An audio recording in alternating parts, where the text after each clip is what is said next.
Thank you. Thank you very much. I'm really happy to look out into the audience and see all of you who managed to make it here tonight. Seeing you gives me hope for our nation, because I know that there are a lot of you who do care about what's going on and who care about our freedoms that are being stripped away, all in the name of national security. I know it wasn't easy for any of you to be here this evening, as we never know until the last minute where our venues will be to conduct these little underground lectures. Now, there are a lot of people out there who don't want us giving these lectures.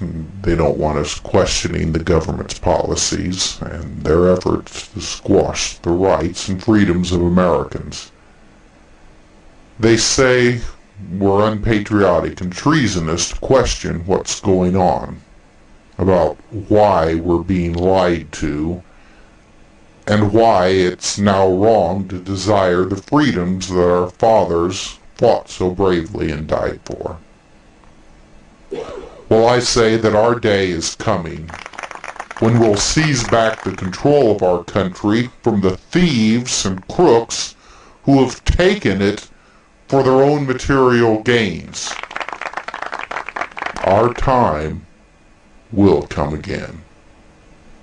Tonight I intend to talk about the New World Order and its connections to the current state of affairs in the United States and how it will affect the rest of the world.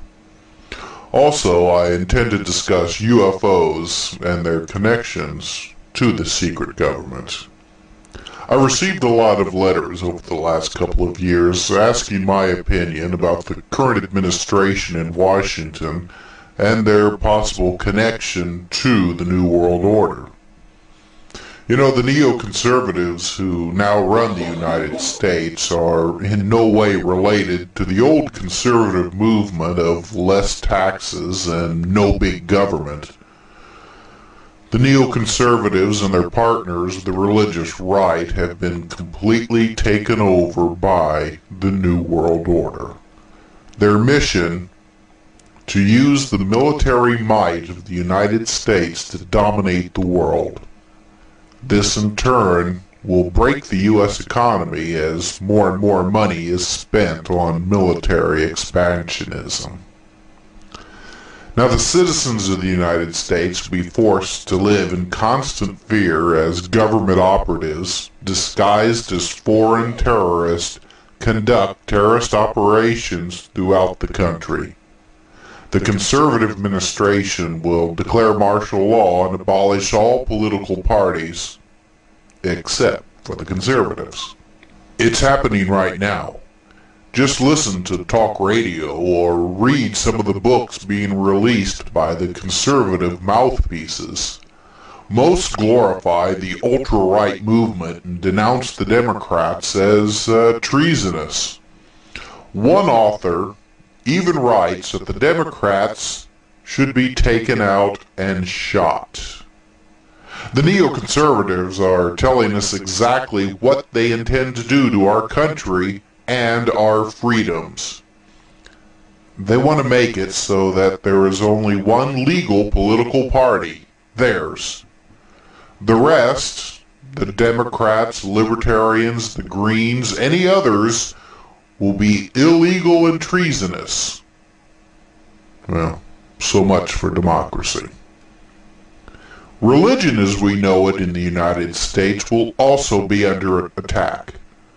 The neoconservatives and the religious right want to establish a government-approved religion that all citizens will be forced to belong. All the churches, Catholic, Methodist, Jewish, Muslim, will be declared illegal and treasonous. Religion is the opiate of the masses. Now, I want to make it perfectly clear that at this point, it doesn't matter who is in the White House, Democrat or Republican. They're all under control of the secret government. The current president is a perfect example of a puppet leader. He's controlled from behind the scenes. Bush was deliberately picked to be president because he is slow and easily manipulated. He even thinks that he's making all the decisions. But in reality, he's a puppet on strings. Someone else does his thinking for him. If Bush should ever start to try to think for himself, well, that's what happened to Clinton when he tried to break free of his strings. The secret government knows how to take care of uppity political leaders. Everyone has their weaknesses that can be exploited. With Clinton, it was chubby interns. With Bush, it could be alcohol or cocaine, or both. However, Bush was specifically chosen because of his lack of intelligence and initiative. He's the perfect New World Order leader. They say jump, and Bush asks how high. You know, for years we worried that the New World Order was using the UN to infiltrate the world. But now we know that they have been amongst us all along in the big corporations, especially big oil. They have used their rich, elitist families to gain foothold in the government. And now that they have their tentacles in every major government, intelligence, and military position in this country, they have started their push for global dominance. Iraq is just the beginning. If you think the economy is bad now, just wait. Soon, all available money will be going to feed the monster that will become the global military police force.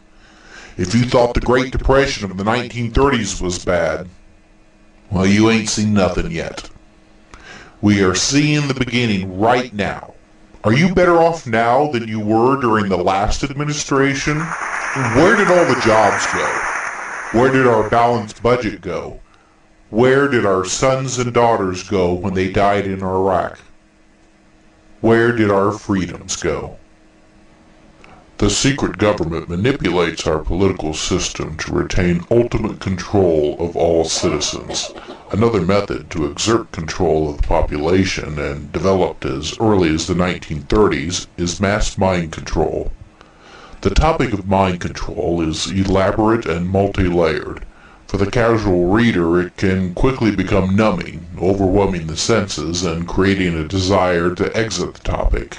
But avoiding this subject is the most foolish thing you could possibly do, since your only chance of surviving this hideous and insidious enslavement agenda, which today threatens virtually all of humanity, is to understand how it functions and to take steps to reduce your chances of being influenced. The plan to create a mind-controlled workers' society has been in place for a long time. The current technology grew out of experiments that the Nazis started before World War II and intensified during the time of the Nazi occupation camps, when an unlimited supply of children and adults were available for experimentation. We've heard about the inhumane medical experiments performed on camp prisoners, but no word ever mentioned by the media or the TV documentaries of the mind control experiments, threatened Orwellian style by cybernetic technology, totally unknown to most people. This technology links the brain of people via implanted microchips to satellites controlled by ground-based supercomputers. The first brain implants were surgically inserted in 1974 in the state of Ohio, and also in Stockholm, Sweden. Brain electrodes were inserted into the skulls of babies in 1946 without the knowledge of their parents. In the 1950s and 60s, electrical implants were inserted into the brains of animals and humans, especially in the United States. During research into behavior modification and brain and body functioning, Mind control methods were used in attempts to change human behavior and attitudes. Influencing brain functions became an important goal of military and intelligence services. 30 years ago, brain implants showed up in X-rays, approximately the size of 1 centimeter. Subsequent implants shrunk to the size of a grain of rice. Today they are small enough to be inserted into the neck or back, and also intravenously in different parts of the body during surgical operations, with or without the consent of the subject. It is now almost impossible to detect or remove implants. It is technically possible for every newborn to be injected with a microchip, which could then function to identify the person for the rest of his or her life. Such plans were secretly being discussed in the United States without any public airing of the privacy issues involved. In Sweden, Prime Minister Olof Palme gave permission in 1973 to implant prisoners, and data inspectors ex-General Jan Fries revealed that nursing home patients were implanted in the mid-1980s. Implanted human beings can be followed anywhere. Their brain functions can be remotely monitored by supercomputers and even altered through the changing of frequencies. Guinea pigs in secret experiments have included prisoners, soldiers, mental patients, handicapped children, deaf and blind people, homosexuals, single women, the elderly, school children, and any group of people considered marginal by the elite experimenters. The published experiences of prisoners in Utah State Prison, for example, are shocking to the conscience. Today's microchips operate by means of low-frequency radio waves that can target from a distance. With the help of satellites, the implanted person can be tracked anywhere on the globe. When a microchip is placed in the optical nerve of the eye, it draws neural impulses from the brain that embody the experiences, smells, sights, and voice of the implanted person. Once transferred and stored into a computer, these neural impulses can be projected back to the person's brain by the microchip to be re-experienced a second time. Using an RMS, a land-based computer operator can send electromagnetic messages, encoded as signals, to the nervous system, affecting the target's performances. With RMS, healthy persons can be induced to see hallucinations and to hear voices in their heads. Every thought, reaction, hearing, and visual observation causes a certain neurological potential, spikes and patterns in the brain and its electromagnetic fields, which can now be decoded into thoughts, pictures, and voices. Electromagnetic stimulation can therefore change a person's brain wave and affect muscular activity, causing painful muscular cramps experienced as torture. The NSA's electronic surveillance system can simultaneously follow and handle millions of people. Each of us has a unique bioelectrical resonance frequency in the brain, just as we have unique fingerprints. With electromagnetic frequency, brain stimulation, fully coded, pulsating electromagnetic signals can be sent to the brain, causing the desired voice and visual effects to be experienced by the target. This is a form of electronic warfare. United States astronauts were implanted before they were sent into space so their thoughts could be followed and all of their emotions could be registered 24 hours a day.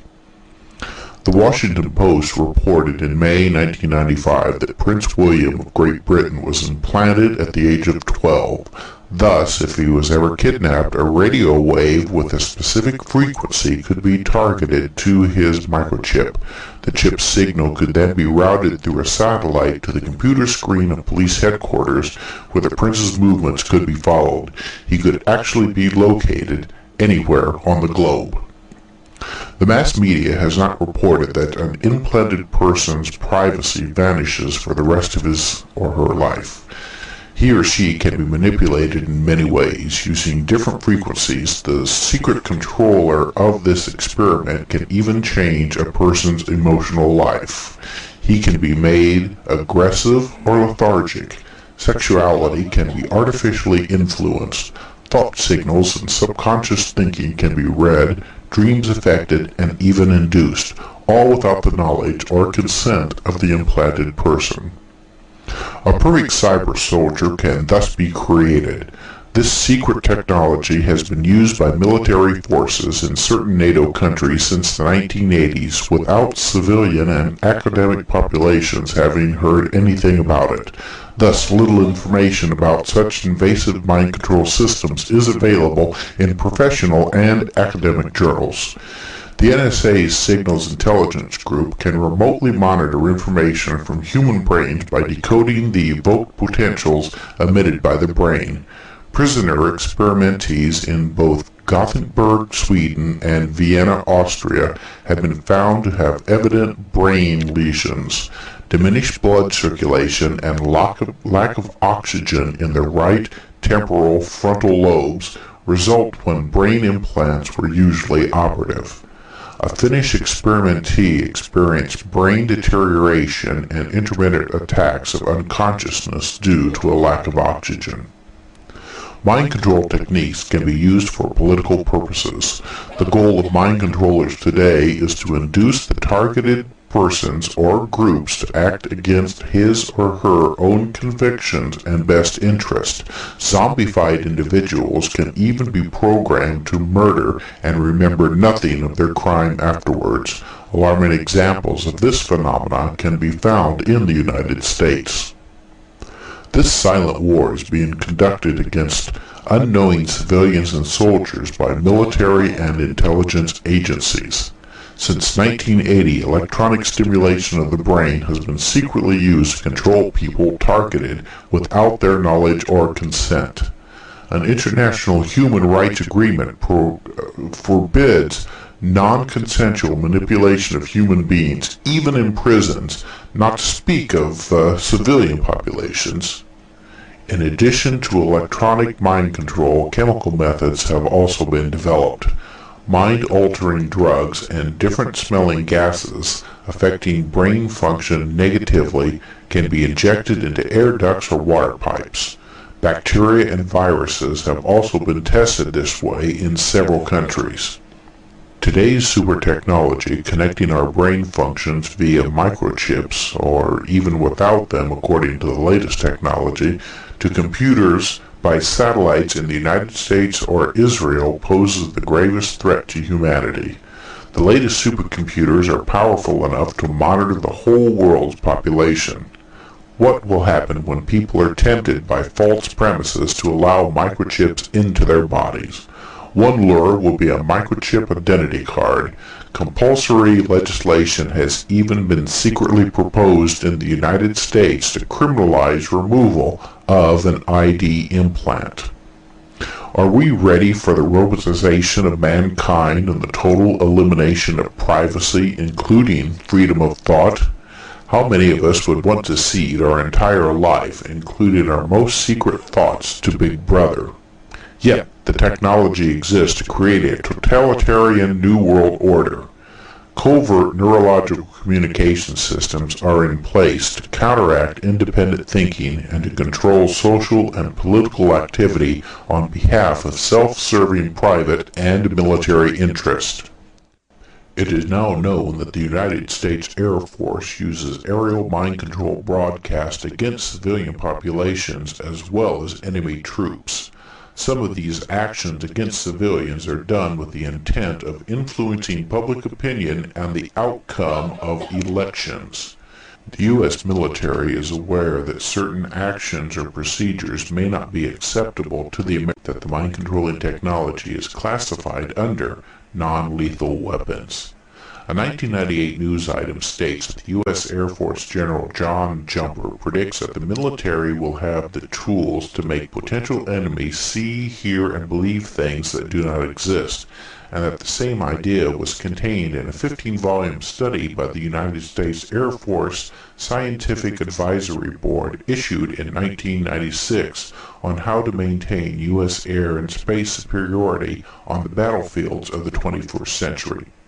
In military speak, a prediction means don't be surprised when you find out we've already got this, but it's classified and we can't admit to it just yet.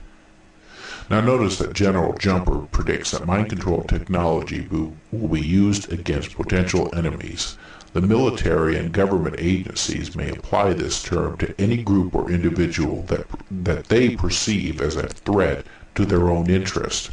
Potential enemies may be countercultural individuals, those of opposing political viewpoints, economic or financial competitors, biological undesirables. It's part of the military agenda to identify potential threats so as to be prepared to meet them. Experience has shown that the U.S. government, the CIA and FBI for example, has moved against these people or groups, slandering, harassing, even killing them without adequate cause or legal sanction. A weapon that can be used in secret lends itself to abuse by unethical individuals in positions of power. The military and secret services have shown themselves often to be lacking in ethical constraints. After all, the job of the military is war. It is killing people. And so just how this is accomplished may be considered irrelevant. The lone gunmen that we hear about in assassinations, assassination attempts, school shootings, etc., are mind control individuals who have been programmed to carry out these missions. Ted Bundy, the Son of Sam serial killer David Berkowitz, Lee Harvey Oswald, Timothy McVeigh, the Columbine shooters, Sirhan, and others were mind-controlled individuals who were programmed to perform these killings. Tens of thousands of young teenage boys were kidnapped and forced into a mind-control training program called the Montauk Project starting around 1976. There were at least 250,000 mind-controlled Montauk boys produced at 25 different facilities similar to the underground base at Montauk, Long Island. Many of these boys were to become sleepers, programmed to go into action at a later date when properly triggered to engage in some sort of destructive or disruptive conduct. Other Montauk boys were woven into the fabric of mainstream American life as journalists, radio and TV personalities, businessmen, lawyers, judges, prosecutors, maybe even presidents. The day is now approaching in which government mind control technologies will be directed at you, your neighbors, and your loved ones. Every single day, equipment is being erected and installed in this country with the hidden purpose of exerting mind control over the entire population. These mind control technologies have been in place for a long time. It's not an accident that the frequency band chosen for cell phone use just happens to match the second-order waves that Dr. Wilhelm Reich discovered in the late 1940s to affect thought transmission and allow the mind to be manipulated without the victim realizing it. The United States is not alone in the research and development of mind control technology. It's well known that the former Soviet Union had developed and implemented mind control devices that were equal and even more advanced than that developed by the United States. As early as 1975, the Soviet Union was beaming radio frequency signals towards North America. Ham operators were picking up the 10 Hz frequency, which they called woodpecker signals, because of the tapping they heard from extremely low frequency waves. It was speculated that this ELF frequency could resonate the neurons in the human brain over great distances, resulting in mood changes in a large part of the population.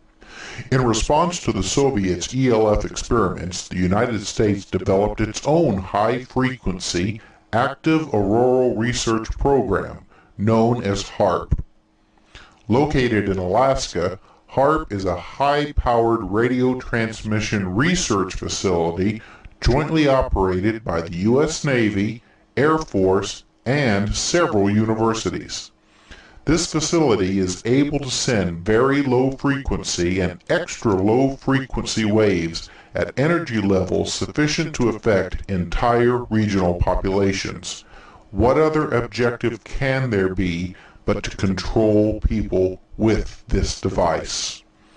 What is even more ominous is that after reviewing HAARP documents and Air Force materials, the possibility is there for the HAARP transmitting system to be used inadvertently or intentionally to alter mental functions.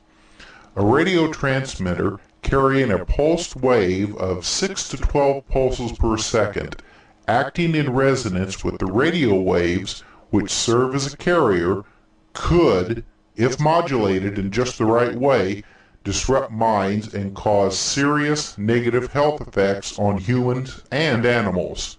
This technology is well within the capability of HAARP, and there is no doubt what they intend to use it for. Perhaps the most ominous aspect of the HAARP technology is the connecting of the military non-lethal research with civilian law enforcement agencies. This means that law enforcement can use this technology against the government's domestic adversaries. Now bear in mind that these weapons are invisible when used to alter thinking and behavior. Will HAARP and other mind control devices be used as the opening salvo to usher in the New World Order? Or are we already suffering attacks from this hell-spawn technology? The New World Order is accelerating their mind control operations to further their goal of creating a theocracy in the United States. This may seem odd at first, considering that the New World Order is atheistic by nature. However, the ruling elites are no fools. They know that one of the best ways to rule the masses is through restrictive religious laws. They also know that most political and religious leaders have no human morals. They crave power and material riches, and would do almost anything to achieve these goals, including sleeping with the devil.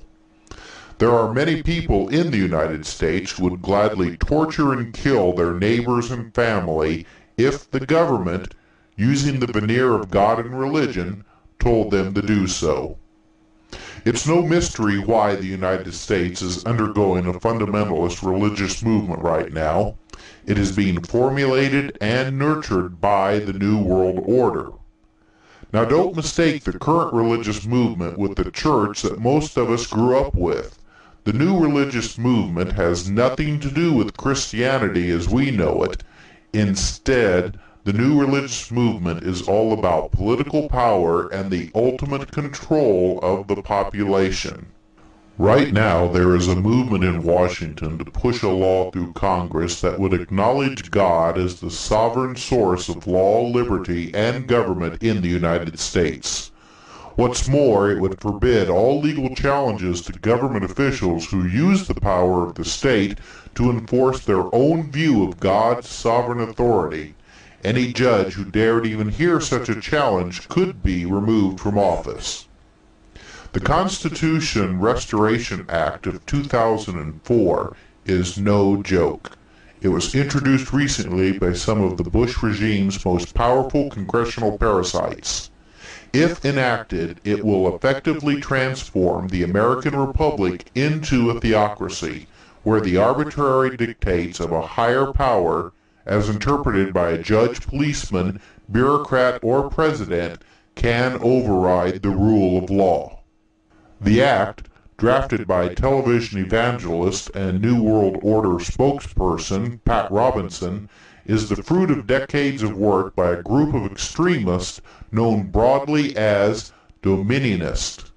Their openly expressed aim is to establish biblical rule over every aspect of society, placing the state, the school, the arts and sciences, law, economics, and every other sphere under Christ the King. Or, as Attorney General John Ashcroft has often proclaimed, America has no king but Jesus. This, of course, is a joke, as the puppet masters behind Ashcroft don't believe in Jesus or Christianity. But Ashcroft doesn't know this or care. He is only interested in more money and power. According to Dominionist literature, biblical rule means execution, preferably by stoning, of homosexuals and other sinners. Massive tax cuts for the rich, because wealth is a mark of God's favor, and elimination of government programs to alleviate poverty and sickness. This because God hates the poor, weak, and sick. And enslavement for debtors. No legal challenges to God's orders will be allowed, and because this order is divinely ordained, the elect can use any means necessary to establish it, including deception, subversion, even violence. As Pat Robinson himself tells the faithful, zealous men force their way in. Again, this is no tiny band of crackpots. The Dominionists are bankrolled and directed by deep-pocketed, well-connected business moguls and political operatives who have engineered a takeover of the Republican Party and are now at the heart of the U.S. government. They've made common cause with the American Empire faction, Cheney, Rumsfeld, and the neoconservatives who seek full-spectrum dominance over the globe. The Dominionists provide money and domestic political muscle for the Dominators' imperial ambitions. In return, the Dominators provide a practical vehicle, overwhelming military might and state power for making the Dominionist dreams a reality. The Dominionists also have strong backing on the Supreme Court. Justice C.I.A., author of the unconstitutional ruling that gave Bush the presidency, declared in the theological journal First Things that the state derives its moral authority from God, not the consent of the governed. C.I.A. also wrote against the tendency of democracy to obscure the divine authority behind government. Meanwhile, the tools of dominion keep expanding. General Ralph Eberhart, head of America's first domestic military command, said the regime must now bring the experience learned on foreign battlefields to the homeland itself, including the integration of police, military, and intelligence forces, wide area surveillance of the United States, and urban warfare tactics. Put this juggernaut at the service of the democracy-hating extremists with no legal restraints on their enforcement of God's sovereign authority, plus a proven track record of subverting the law to gain political power, and what would you have? A mullah state? The Taliban in the United States? A military theocracy? The country under the control of the New World Order. The major reason that the New World Order has rapidly increased its efforts to control mankind is because of the unexpected arrival of UFOs. Now, unidentified flying objects are really nothing new. There are plenty of historical accounts of strange objects spotted flying around in the sky. The Bible, for example, has many interesting stories of unexplained things seen in the heavens. However, what created the panic in the secret backrooms of the New World Order was the increase of UFO sightings after World War II and the beginnings of actual contacts with strange creatures that stepped out of landed UFOs. In the United States, the military became involved with the UFO mystery when an unknown flying craft crashed in the desert outside of Roswell, New Mexico in 1947. This crash, alongside other crashes that occurred shortly before and after the Roswell crash, caused the military to create a conspiracy of cover-ups that continues today. The New World Order is well aware of the existence and reality of UFOs, and this is extremely troubling to them because this is a situation that is entirely out of their control. Because of this, the New World Order has created the massive disinformation campaign surrounding the UFO mystery. The actual truth about UFOs has been so covered up and obscured by the New World Order that it is almost impossible today to know what is really going on. Not even the president knows the long history of cover-ups and secrets that surround UFOs. But the truth of the matter is that there has been contacts with creatures claiming to be from other planets. Secret government and military agencies have dealt with these creatures since the late 1940s. Alien technology has been exchanged for human lives and guarantees of secret bases for the UFO creatures. Humans have been taken on board the UFOs, and some have even been taken away to other planets. Or so the UFO pilots claim. The shocking fact is that none of the people taken away to other worlds have ever returned to verify the UFO creatures' claims. In fact, much of the information that has been given to us by the alleged aliens either cannot be verified or has turned out to be downright lies. Even though much of what we know surrounding the UFO conspiracy deals with the United States' involvement since the late 1940s, there is very good evidence that shows Nazi Germany may have been the first country to actually get their hands on a UFO or even establish limited communication with the UFO pilots. First-hand accounts from German war survivors suggest that Nazi occult secret societies in which Hitler and most of his top inner circle were involved, using the process known today as channeling, successfully called up entities who claimed to be extraterrestrials. This claim was further bolstered when the channeled entities revealed the location of a crashed spacecraft in rural Poland. When the Nazis captured this craft, they were faced with a technology completely beyond their understanding. However, the Germans, with help provided by the channeled entities, were able to grasp simple concepts of the unknown technology. This primitive understanding led to the world's first ballistic missiles, jet planes, and even the first man-made flying saucer. So, not only was Nazi Germany actively developing technology that was inspired through channeled communication, but it also learned of remote locations around the planet where it could retrieve alleged alien artifacts. The Nazis sponsored numerous expeditions to remote locations, the results of which were largely unknown to Western intelligence services.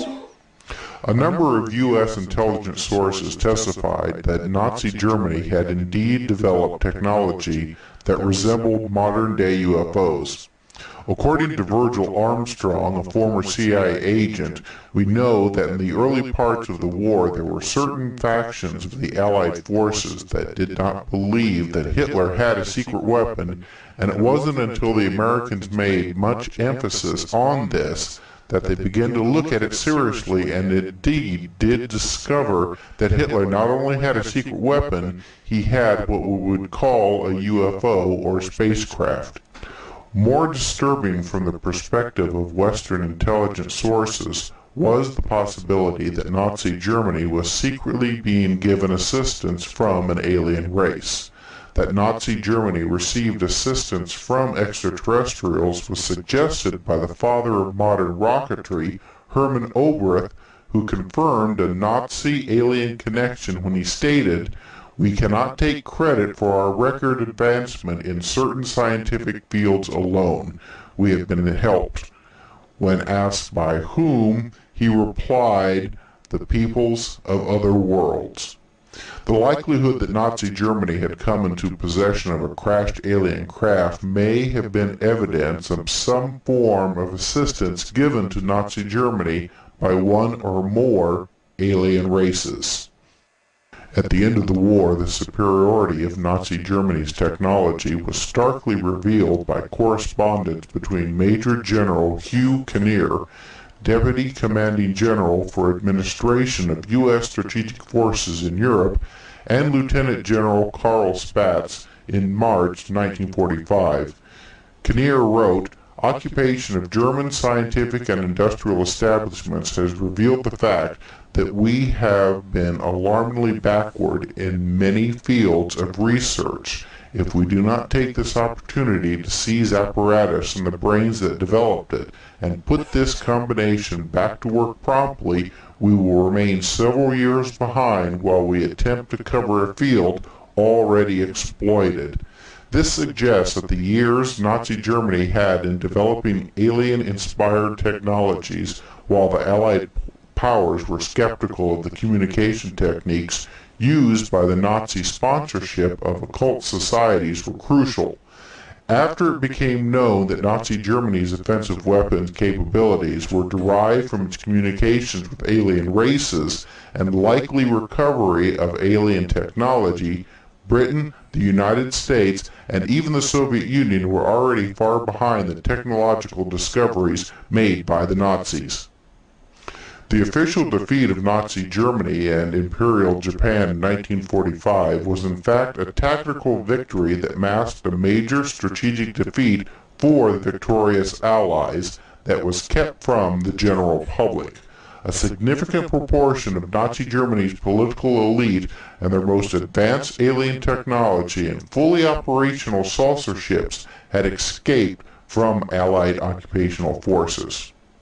What remained of Nazi Germany's advanced weapon programs was disturbing in terms of the overall technological advances achieved by the Nazis in many fields of weapons production.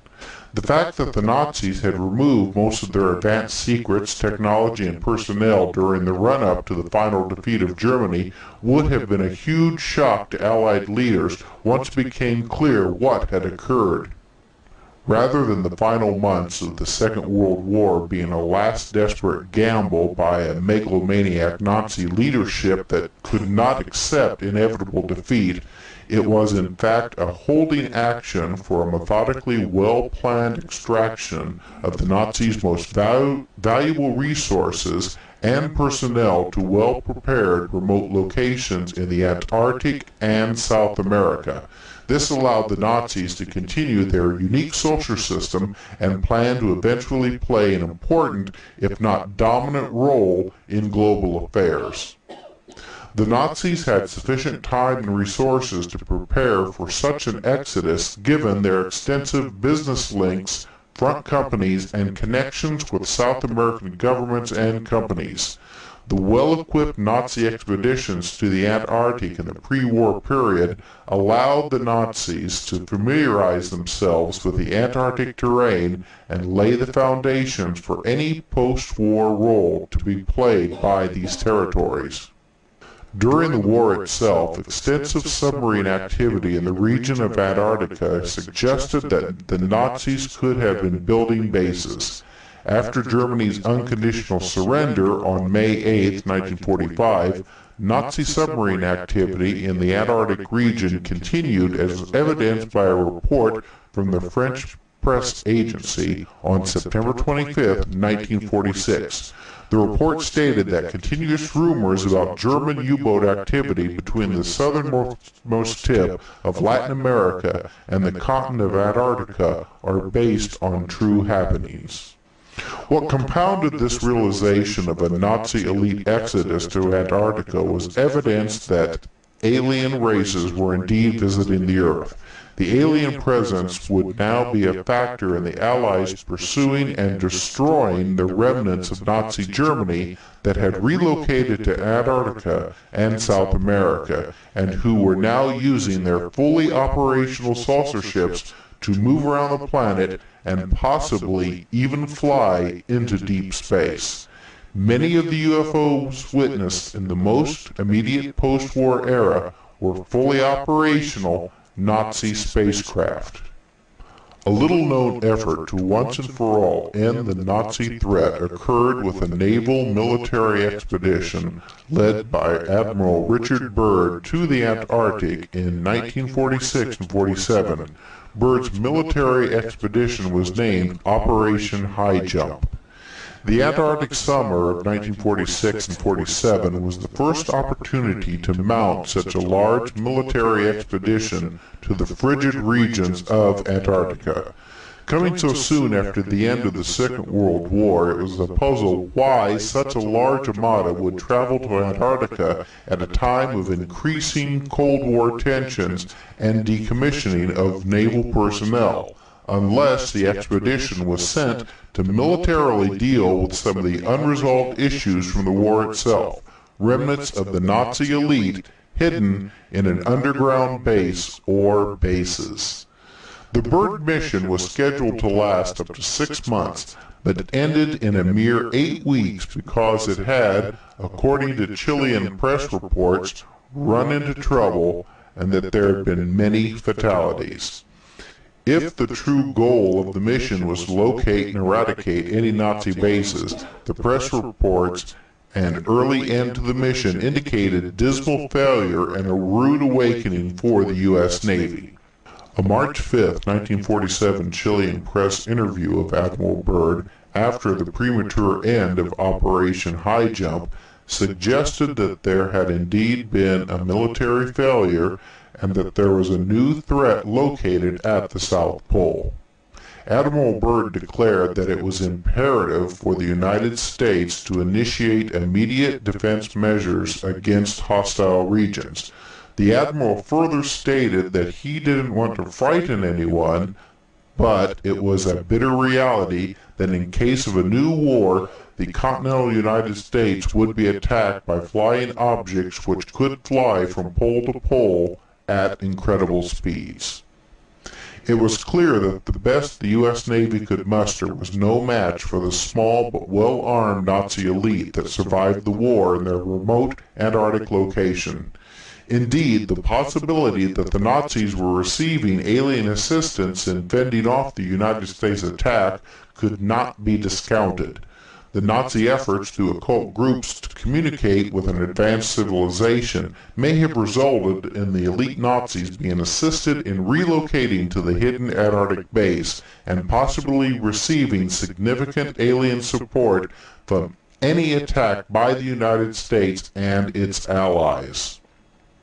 The victorious allies that formed the United Nations and whose principal members became the permanent members of the UN Security Council would cooperate in ensuring non-disclosure of the alien presence to their respective general publics and other national governments.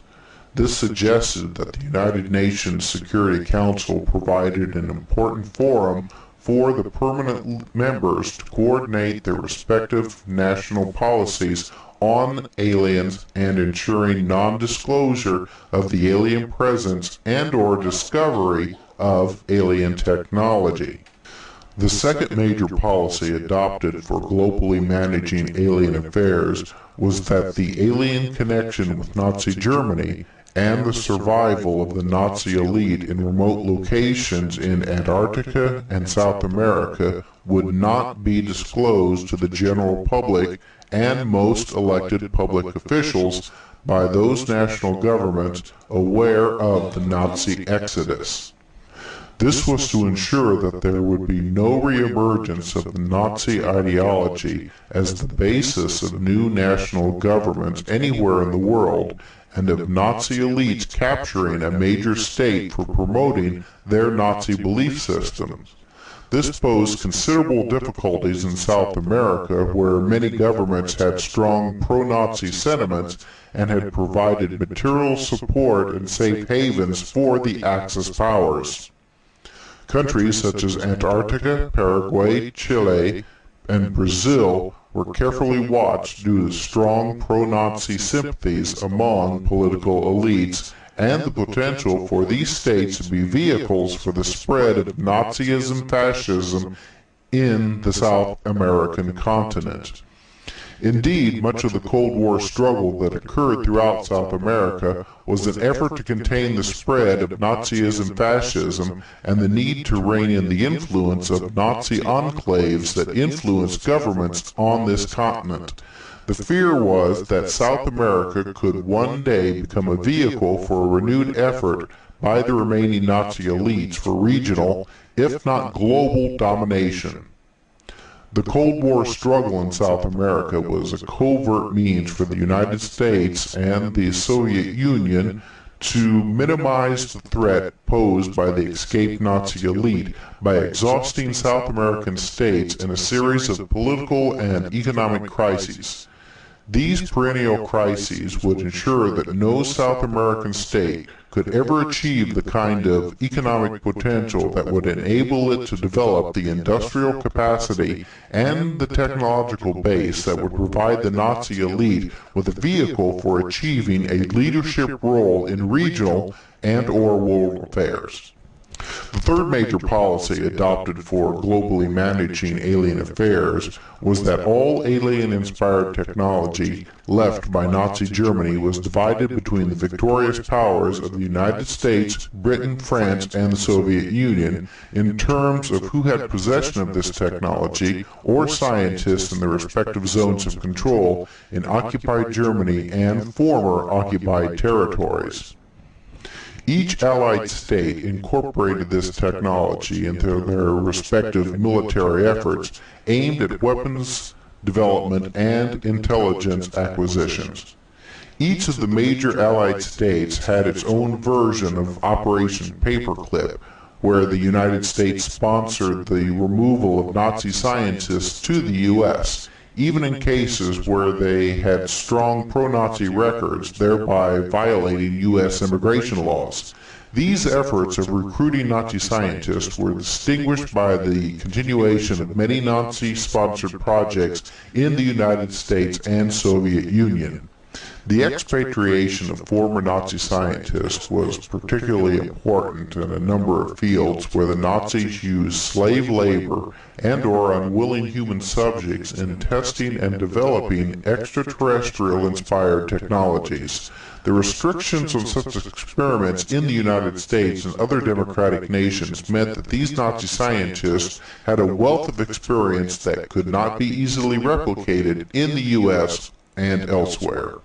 Areas in particular which were of interest to the Western nations aware of the alien presence were genetic and mind-controlled experiments aimed at optimizing human performance in extreme conditions. These experiments were secretly continued in the United States and other former Allied states with the purpose of bioengineering super soldiers who could display the kind of genetic and mental qualities for extremely high military performance in outer space. The testimonies of former participants in these experiments suggested that many of these former Nazi-sponsored genetic and mind control programs were indeed used for producing super soldiers. Other areas of experimentation involve psychometric weapon development and experiments working with time-dimensional travel. A number of participants in these highly secret projects sponsored by intelligence and military branches of the government have come forward to give testimony of these projects. Preston Nichols claims to have been a former director of one of these projects and has testified to the use of children, the homeless, and other unwilling human subjects in continuing these highly secret experiments. Over the years, the Montauk researchers perfected their mind control techniques and continued to delve further into the far reaches of human potential. By developing the psychic abilities of different personnel, it eventually got to the point where a psychic's thought could be amplified with hardware and illusions could be manifested both subjectively and objectively. This included the virtual creation of matter. All of this was unparalleled in the history of what we call ordinary human experience.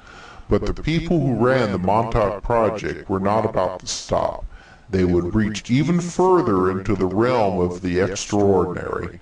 Once it was discovered that a psychic could manifest matter, it was observed that it could appear at different times depending on what the psychic was thinking. Thus, what would happen if a psychic thought of a book, but thought of it appearing yesterday? It was this line of thinking and experimentation which led to the idea that one could bend time itself. After years of research, time portals were opened with massive and outrageous experiments being conducted. The fourth major policy adopted for globally managing alien affairs was that all alien artifacts found around the planet would be brought under the control of one or more of the victorious powers of the United States, Britain, the Soviet Union, and France. This meant that the post-war division of the globe into different spheres of influence agreed to at Yalta meant that most, if not all, alien technology would eventually find its way into the clandestine military programs of the U.S., Britain, the Soviet Union, and France, or at least be monitored by these major states. This fundamental principle of globally managing alien affairs was particularly important in those parts of the planet where ancient civilizations existed and where alien artifacts were likely to be hidden in inaccessible or yet to be discovered areas. Regions such as Tibet, Egypt, Iraq, Afghanistan, Indonesia, South and Central America, and elsewhere were all highly valued assets due to the potential alien artifacts possibly located in these countries and regions. The global cooperation between the U.S. and the Soviet Union and other permanent members of the UN Security Council members in responding to the alien presence and gaining access to alien artifacts yielded to intense strategic cooperation for control of these territories and their hidden treasures. The Cold War ideological conflict masked the very real struggle for each major state to maximize its power in terms of the technological breakthrough alien artifacts would provide. There is evidence that the invasion and takeover of Iraq is but the latest example of a regional military conflict whose ultimate prize is alien artifacts that would impact on the technological programs of the major states managing alien affairs. The split between NATO members, France and Germany, with the United States and Britain over the legitimacy and timing of the military intervention in Iraq suggested that a fundamental realignment in managing alien affairs had occurred with France and Germany siding with Russia and even China in wanting to restrain the United States. This suggested that the post-Second World War cooperation for managing alien affairs was under severe strain and that very real tensions lay underneath the polite language of international diplomacy. The fifth major policy adopted for globally managing alien technology and the alien presence was that the major powers would cooperate in responding to the challenge posed by both the remnants of Nazi Germany and their hidden military bases in Antarctica and South America, and to one or more alien races that had continued to assist the Nazi elites. This cooperation by the major powers was marked by agreements to not disclose this information to their respective general publics and most elected political officials. What surely most troubled Allied officials was the success of the Nazi elites to develop fully operational saucer craft that were propelled by anti-gravity generators and navigational systems that still had not been successfully developed by the United States or Soviet Union. This Nazi success occurred well before the Allied states were able to develop their own fleets of saucer ships. According to Colonel Steve Wilson, the first successful U.S. anti-gravity flight took place on July 18, 1971 at S4 Dreamland, also known as Area 51, wherein light-bending capabilities were also demonstrated to obtain total invisibilities. A number of military whistleblowers suggest that the United States currently has a fleet of alien reverse-engineered ships with anti-gravity propulsion system, and that manned flights to the moon and even Mars are regular occurrences by the clandestine organizations developing and using such technologies. The chief legacy of the Nazi-alien connection is that Nazi enclaves continue to influence a key region of the planet, namely South America, leading to numerous political and economic crises in that continent, which continues to seriously impact on the lives of South American citizens.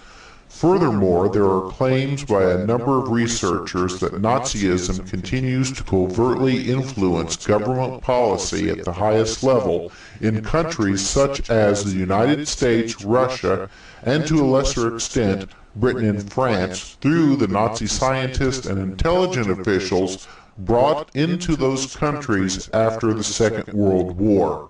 These former Nazi scientists and officials assume prominent leadership positions in the clandestine programs to develop alien-inspired technologies, and thus become Trojan horses for Nazi principles and beliefs, both in government and corporations that fulfill numerous contracts that service the military and intelligent communities in the United States. This is especially the case in projects that involve mind control and genetic experiments that utilize alien-inspired technologies for a variety of purposes. There is evidence that Nazi infiltration through the Trojan horse of former Nazi scientists into the military-industrial complexes that oversee alien affairs is so significant as to constitute a direct threat to democracy and liberty in the United States and other major powers. There is a need for full disclosure of alien affairs in general in order to make it possible for humanity to make the transition to the reality of extraterrestrial life and the political issues that arise with dealing with alien affairs. There are not only ethical and political principles that motivate full disclosure, but there are also significant national security principles at stake. The very survival of the United States as the bastion of liberty and democracy are at stake if clandestine projects dealing with alien affairs and the continued Nazi influence are not placed under the oversight of the appropriate congressional and executive committees that are open to the public and in their operations and reports. At a global level, there is a similar threat that key institutions that manage alien affairs have become infiltrated by Nazi elites and/or Nazi principles. It is imperative that the public become fully informed of the existence of aliens, their activity and agendas in supporting the Nazi elites, and their activities since the end of the Second World War. Because of the Nazi-alien connection, the New World Order, who had originally funded the development of Nazi Germany, had to make necessary changes in their agenda of controlling the planet. The unexpected arrival of the alleged aliens and the New World Order's inability to control them forced the secret controllers to forge new plans and alliances. What has been beneficial to the New World Order is the alleged aliens' secretive, if not downright deceptive nature. The aliens appear to enjoy playing games and making promises that are often broken. As well, they make predictions of the future that come true and then encourage their human contacts to publicly reveal additional predictions that are often apocalyptic in nature. When these predictions don't come true, the credibility of the UFO contacts are ruined forever. The New World Order has used this evasive nature of the UFO beings to work in their favor. While the secret alliances have worked for decades to keep UFOs secret, the New World Order has done everything possible to spread the news that UFOs are alien spacecraft. Of course, the New World Order also spreads an abundance of disinformation about UFOs and aliens. This effort has created a schizophrenic impression with the public. One side believes that all UFOs and the creatures that pilot them are extraterrestrial, while the other side thinks that UFOs are simply the work of overproductive imagination. This creates confusion and uncertainty. So while the New World Order may not be able to control UFOs and the creatures who fly them, they can still control the public's perception of them. The frightening truth is that no one really knows the true natures of UFOs and the beings who pilot them. They could be extraterrestrials, but there is also good evidence that they could be time travelers or from other dimensions, or even from civilizations located in secret caverns underneath our feet. Some people even think that UFOs could be satanic and flown by creatures known by our ancestors as demons. Whatever the real truth is, the UFO creatures aren't telling us. They control the situation entirely. That is what the world's governments are afraid the public will find out.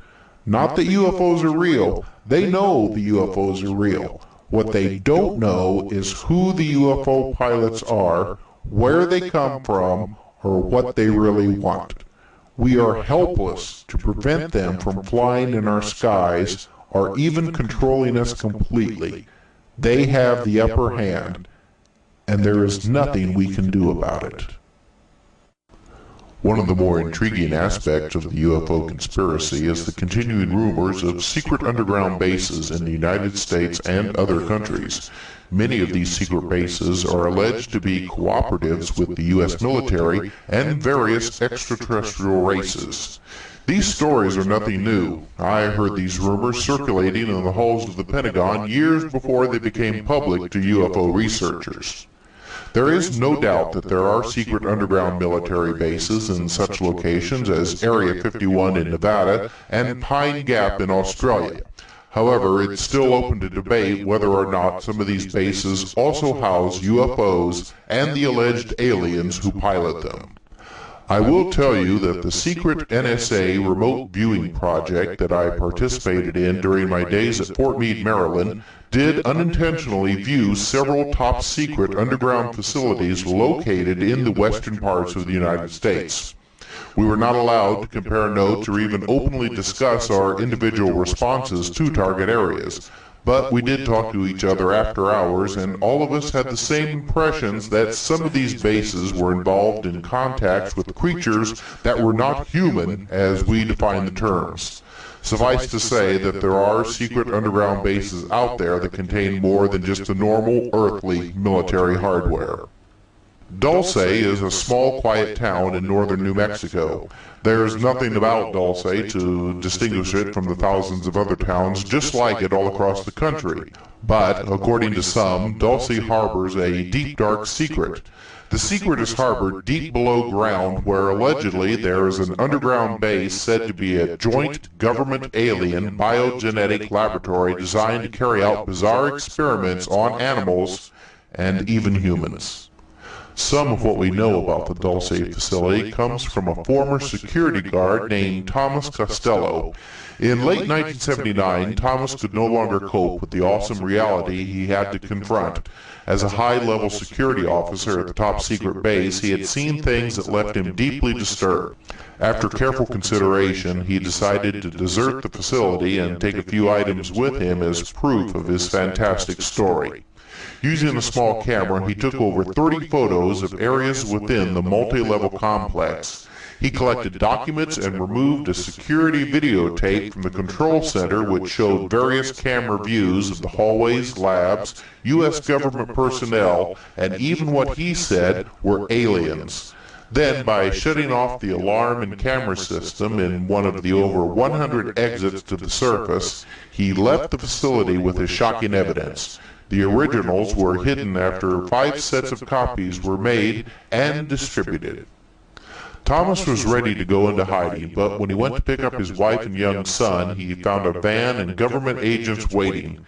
His wife and child had been kidnapped. He had been betrayed by a fellow worker. The agents wanted what Thomas had taken from the facility in order to get his wife and son back. However, it became apparent to him that his family was going to be used in biological experiments and were not going to be returned unharmed. At that point, he decided to disappear. Thomas alleges that there are over 18,000 short grays at the Dulce facility, and that he saw creatures that he called reptilian humanoids. The multi-level facility at Dulce is reported to have a central hub which is controlled by base security. The security level goes up as one descends to lower levels. Thomas had an Ultra 7 clearance. He knew of 7 sublevels, but there may have been more. Most of the aliens supposedly were on levels 5, 6, and 7, with alien housing on level 5. The only sign in English was over the tube shuttle station hallway, which read, "To Los Alamos." Connections go from Dulce to the Page, Arizona facility, then onto an underground base below Area 51. Tube shuttles go to and from Dulce to facilities all over the western United States. There appears to be a vast network of tube shuttles connections under the United States which extends into a global system of tunnels and sub-cities. At the Dulce base, most signs on doors and hallways are in the alien symbol language and a universal symbol system understood by humans and aliens. Thomas stated that after the second level, everyone is weighed in the nude, then given a uniform. The weight of the person is put on a computer ID card each day. A change in weight of over 3 pounds requires a physical exam and x-ray.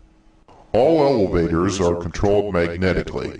There are no elevator cables. The magnetic system is inside the walls of the elevator shaft. There are no normal electrical controls. Everything is controlled by advanced magnetics, including lighting. Level 1 contains the garage for street maintenance. Level 2 contains the garage for trains, shuttles, tunnel boring machines, and disc maintenance. The studies on Level 4 include human aura research, as well as all aspects of telepathy, hypnosis, and dreams.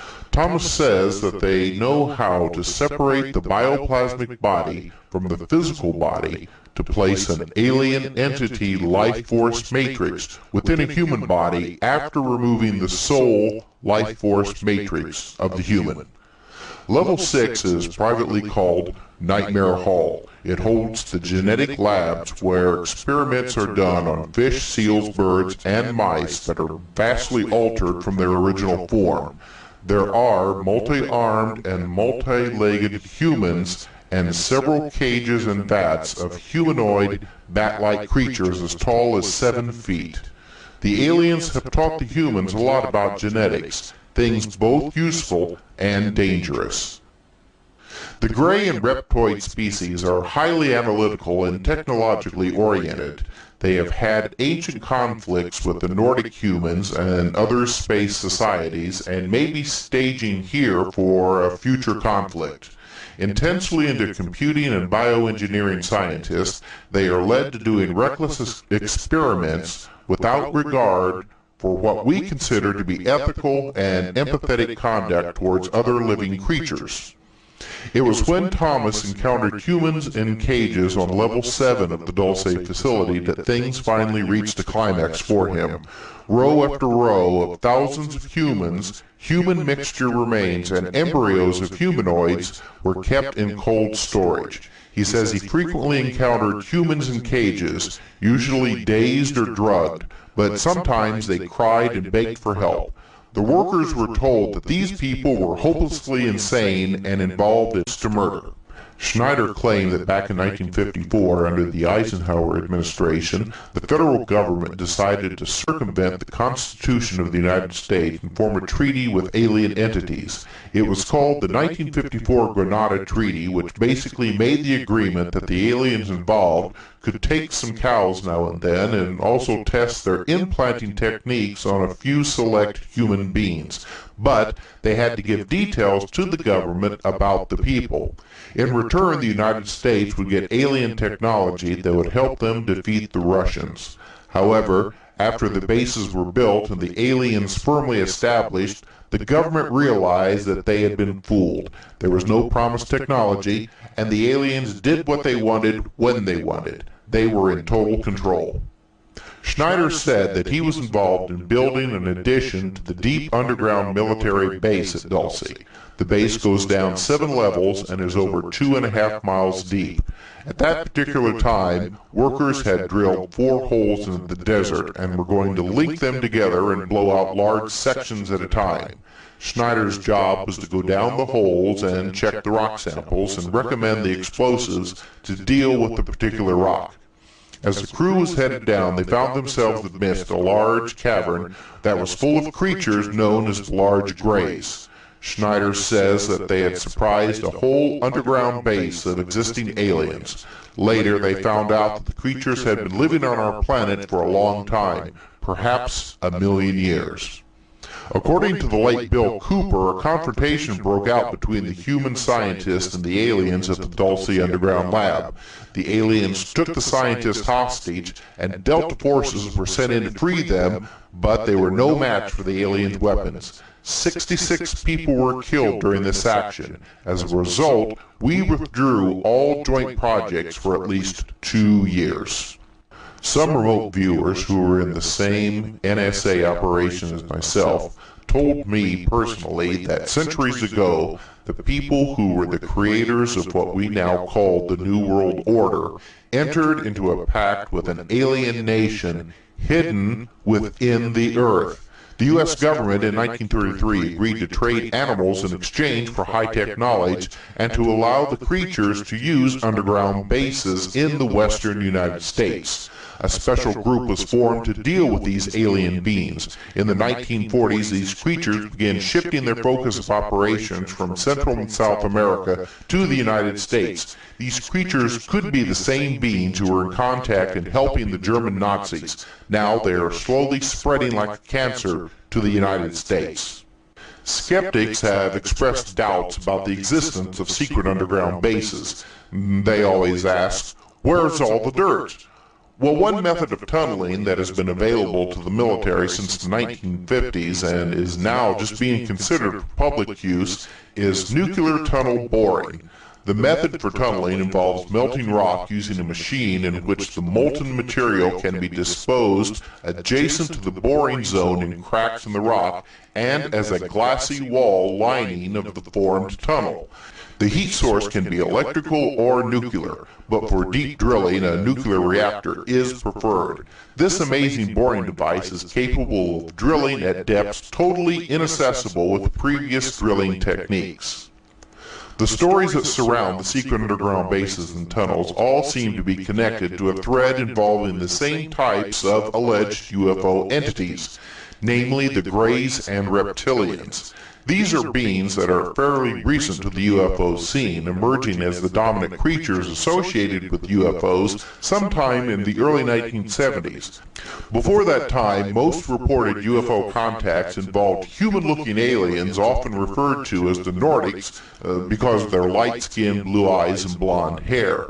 There were also small humanoids sighted starting in the early 1950s, but the big-eyed Greys and the dinosaur-like reptilians were not reported until much later. It is almost as if these creatures' true form is being kept from us. Possibly they are able to disguise themselves to fit our cultural expectations. However, they always keep a humanoid appearance, 1 head, 2 arms, 2 legs. They look more like us than an actual alien probably would. Given how diverse life is here on Earth, it would be almost impossible for life on another planet to develop looking so much like us. Maybe they look so much like us because we are actually much closer to them than we know. So where do UFOs and their pilots actually come from? Do they come from outer space or from hidden places deep underground? Maybe the reptilians aren't from some distant planet. Maybe they are from Earth just like us. Maybe they are descendants of the ancient dinosaurs that lived millions of years ago. Maybe they didn't become extinct. Maybe, like us, they evolved into intelligent creatures who built their own civilization and science. Possibly some left to conquer outer space, while others stayed behind to build their society deep underground. Maybe now they're returning to Earth, their home planet, to find it overrun with a bunch of talking monkeys. So now we find ourselves back to square one, asking the same questions but not getting the answers. Perhaps there are no real answers, only mysteries upon mysteries. This is probably why we are seeing a battle taking place within the groups that control what little actual information there is about UFOs. There is the Aquarius group, associated with the New World Order controlled MJ-12, and opposing them is a group known as COM-12. COM-12 is reportedly trying to sustain a rearguard action to keep and preserve constitutional government and is deliberately leaking information that MJ-12 is trying to hide. It is our duty to continue this mission and to bring the truth out into the light. But just how good is this information considering the deceptive nature of the UFO beings? They have lied to us about their origins, their technology, and why they are here. To still think that all UFOs and the creatures that control them are strictly from other planets is naive. Now, my best guess is that the UFO phenomena actually is a number of different phenomenons that bear superficial resemblance to each other. Yes, some UFOs are interplanetary spacecraft, but others could be interdimensional, spiritual, even time travelers from our own future. We can't leave out any scenario because they all can fit into the puzzle one way or another. In fact, many UFOs are man-made ships using advanced technology such as zero-point energy and anti-gravity, and this has been kept secret from the public. Now, this is not as wild a claim as it may seem. As far back as the early 1900s, the great genius Nikola Tesla, who gave us our modern electrical technologies, discovered how to tap into the abundant natural energies that permeate the universe. His discoveries eventually resulted in the first experiments in time travel and anti-gravity. Of course, Tesla claimed that in 1899 he received radio signals from what he saw. Most religions nowadays have been taken over by those only interested in power and money. True spirituality comes from within our souls and doesn't need a religion to connect us with God the Creator. So I now ask everyone to close your eyes and to visualize the perfect white light of God and creation surrounding us and protecting us from outside influences and from anyone or anything that would do us harm.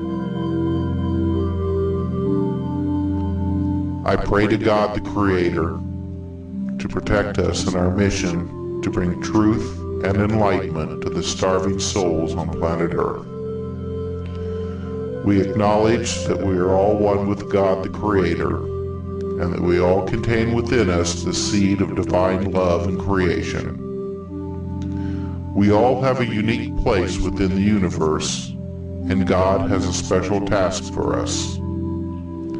Please protect us from the forces of evil, greed, and materialism, and allow us the vision to see beyond the veil of lies and deceptions that have enveloped the world. Only with your help, God, can we battle those who want ultimate control. And only with your help can mankind finally find its true place on this planet and in the rest of the universe. In the name of God the Creator, Amen.